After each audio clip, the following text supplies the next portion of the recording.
안녕하세요. 네, 미니 렉처 특성 요인도 분석 기법 강의를 맡게 된 기계공학과 3학년 김도환입니다. 그림을 하나 보겠습니다. 무엇이 보이시나요? 네, 맞습니다. 이 옆에 생선 모양이 보이실 것입니다. 보기에 비슷한가요? 생선의 이 머리 부분과 생선 뼈대 그리고 지느러미 비슷한 형상이 보이시죠? 그럼 우리는 이것을 무엇이라고 부를까요? 한번 알아봅시다. 특성 요인도 분석은 앞에서 보셨다시피 생선뼈와 닮았다고 해서 생선뼈 도표 피시본 다이어그램이라고 부릅니다. 또한 1943년 도쿄 대학의 이시가와 가오루 교수가 고안한 것으로 이시가와 도표라고도 부르는데요. 특정 문제에 대해 가능한 원인을 확인해 보는 기법으로 팀 구성원들의 지식을 조직화하는 데 효과적으로 활용되므로 인과분석 기법, 원인 결과 도표라고도 부릅니다. 참 많은 이름이 있죠. 그리고 우리는 특성 요인도 분석은 이럴 때 활용합니다. 첫째로 문제 또는 현재의 상황을 분석하고자 할 때 활용합니다. 둘째로 문제 해결을 위해 중요한 개선 요인을 발견하고자 할 때 활용합니다. 세 번째로 문제 해결, 실행 계획 수립에 필요한 정보를 도출하거나 정리하고자 할 때 활용합니다. 결국은 문제의 원인을 분석하고 그것을 개선하거나 해결을 위해 사용한다고 볼 수 있습니다. 이제 그림을 어떻게 활용할지 한번 알아볼 건데요. 처음으로 간단하게 생선머리에는 일의 결과로 나타나는 모든 것을 적습니다. 예시로 품질이나 원가, 납기, 시기, 안전 등의 결과 및 문제를 적습니다. 다음으로 뼈의 가지 끝에는 특성에 영향을 주는 원인의 모든 것을 작성하고 예시로는 사람, 재료, 방식, 기계 등의 생산 요소를 적으면 되겠습니다. 다음으로 한번 자세하게 활용하는 법을 알아보겠습니다.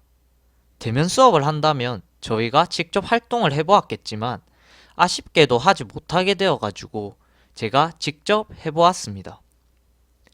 주제를 식기세척기 세척 분량 문제로 잡고 한번 활용해 보겠습니다. 처음 오른쪽 칸에 물고기 머리를 그리고 문제나 현재 상황을 적습니다. 두 번째로 머리 왼쪽에 생선의 등뼈에 해당하는 직선 화살표를 그린 후 생선의 등뼈에서 45도 경사 화살표 가지를 그립니다. 세 번째, 아까 그림 앞에 그림에서 뼈의 가지 끝에 특성에 영향을 주는 원인의 모든 것을 기입하기 위해 문제 상황의 주요 원인을 확인한 후 문제의 잠재적 원인을 브레인스토밍한 다음 범주로 구분합니다. 나열한 항목 중에서 가장 가능성이 높은 원인을 합의 또는 투표를 통해 결정합니다. 원래 저희가 활동을 했다면 브레인스토밍을 해서 세척 불량에 대한 원인들을 찾아내고 가장 가능성이 높은 원인들까지 투표해서 정했을 것이지만 그렇게 못하니까 제가 4가지 원인들을 정해봤습니다. 그리고 덜 복잡한 원인은 머리 쪽에, 가장 복잡한 원인은 꼬리 쪽에 작성을 하며 필요하면 하부 가지를 각각의 45도 화살표 범주에 수평선 형태로 추가합니다. 이렇게 특성 요인도 분석인 피시본 다이어그램을 작성해 봤습니다. 작성을 했으면 분석도 한번 해봐야겠죠? 분석을 해보겠습니다. 아까 저희가 활용해서 마지막 부분에 덜 복잡한 원인은 머리 쪽에, 더 복잡한 원인은 꼬리 쪽에 작성한다고 했습니다. 그럼 더 복잡한 원인에 초점을 맞추어서 분석을 하면 더 효율적이겠죠? 그래서 복잡한 원인에 초점을 맞추어 보면 식기세척기의 세척력을 향상시키기 위해 주요 부품인 펌프 및 배수 장치를 개선해야 하고, 식기세척기의 세척력을 향상시키기 위해 세제 공급이 원활하도록 공급 시기, 공급량, 균일 분포 등을 개선해야 한다고 분석할 수 있겠습니다. 저희가 직접 하지 못했으므로 이해가 안 가는 분이 있을 수 있습니다. 그래서 예시를 하나 더 보겠습니다. 네, 아파트 입주자의 불만을 주제로 한 예시를 가져와 봤습니다. 네, 도배 작업, 배수 문제, 페인트 작업, 기타 이 4가지 원인으로 나타냈습니다. 이것을 보고 꼬리 쪽에 있는 도배 작업 및 페인트 작업을 아파트 입주에 대비하기 위해 점검하고 적절히 사전 조치해야 한다는 그런 결론을 얻을 수 있습니다. 다음으로 특성 요인도 분석의 장점에 대해 알아보겠습니다. 첫째, 문제를 결정하기 전에 모든 원인을 찾을 수 있습니다. 이 말은 이 앞에 그림에서 보듯이 식기세척기 세척 분량이라는 현재 상황만 주어진다면 브레인스토밍을 통해 원인들을 찾아낸 것처럼 가지의 세부 문제를 결정하기 전에 모든 원인을 찾아낼 수 있습니다. 두 번째로 원인 간의 연관성과 상대적인 중요도를 알 수 있습니다.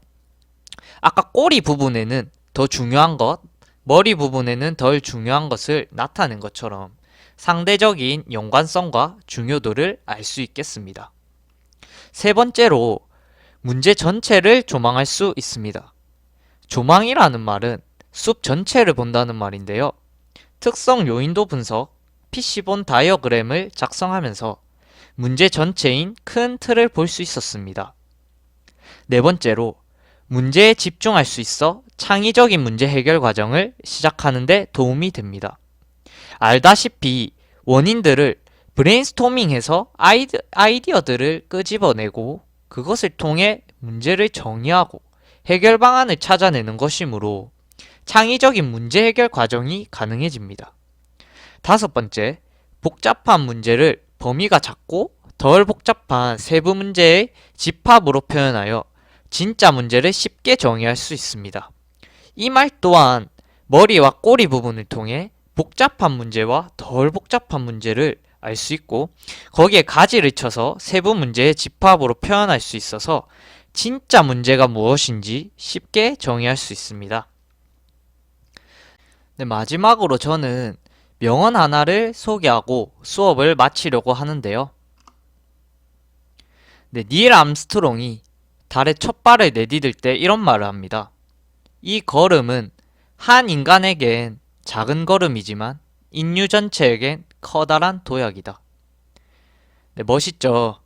네, 이 말은 비록 닐 암스트롱이라는 한 사람의 발에 불과하지만 인류 전부를 대표하여 지구 밖의 더 넓은 세상을 향한 첫 발을 내딛는 순간을 표현한 말입니다.